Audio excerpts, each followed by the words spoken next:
So this forest here is actually where it all starts.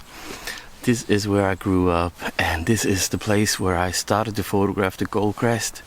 And this is the forest where my father took me when I was a little boy out for hunting for hares and roe deers. So I have been in this forest since I was a child, and it's so beautiful here. And it's a pine forest and perfect for goldcrest, and therefore every year since I cannot remember, I went up here in the autumn to photograph the goldcrest. I'm here again. Hopefully I'm going to photograph the goldcrest. It's such a beautiful bird and so hard to not photograph. And I'm sorry if you had too many videos on that bird there, but I really enjoy it, and I want to take you along with me. But yeah, I can't remember last year when I was here, I actually got the opportunity to photograph a green woodpecker who was landing, I think it was 3-4 meters from me, and looking for ants. So you never know what suddenly can show up, especially where you are in a blind. I can hear birds in a tree. So yeah, I'm heading back in the blind and rigging my camera and just enjoy this place here.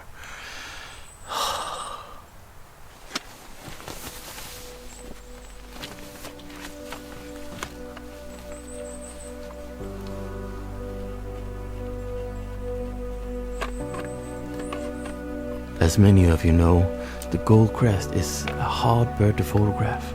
It's so fast and hiding between branches most of the times.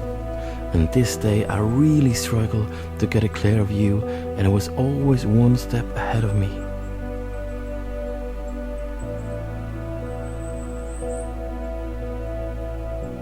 So after only 2 hours, I went home in frustration with a bag full of unsharp images and some okay shots.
So I'm sorry if I made too many videos about me photographing the goldcrest, but I cannot resist. Now in the autumn it's much bigger chance to get to photograph them, because they're gathering in larger flocks and are active and trying to get as much insects as possible before the winter kicks in. To photograph the goldcrest can be really frustrating, as many of you have comments on earlier videos. They are so fast and almost like impossible to get them with the autofocus, and and that is the case for me as well. And therefore I spend so much time on one type of species just to try to get different kind of pictures.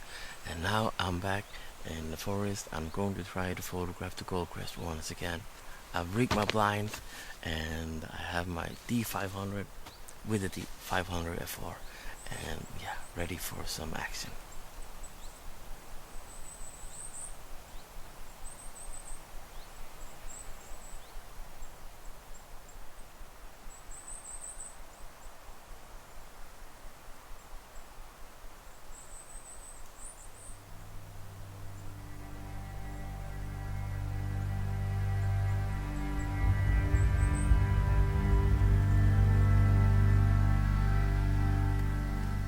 The goldcrest is like hiding between all the twigs, and it's feeling really comfortable when there is a lot of cover for them.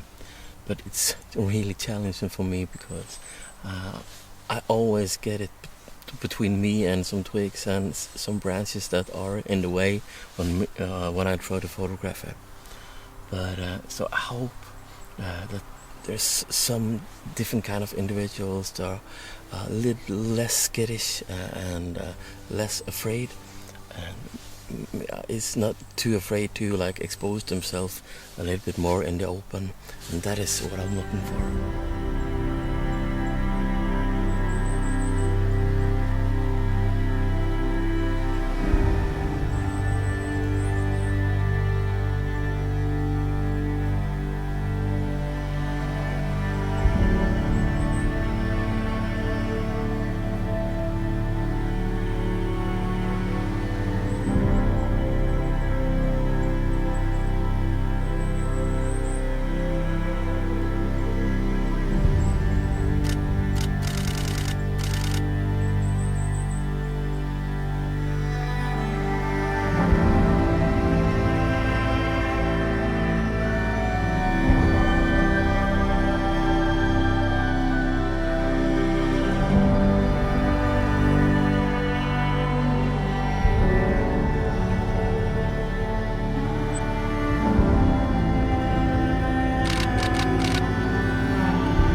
Just had a couple of birds now, really awesome, and both of them were not that afraid to expose themselves, so I think I got some couple of good shots, more in the open. So nice. Oh, so much better than the last time I was out. I was a bit frustrating though, because they was hiding everywhere, and yeah, you know how it is. But yeah, this time it's so much more easier to photograph them.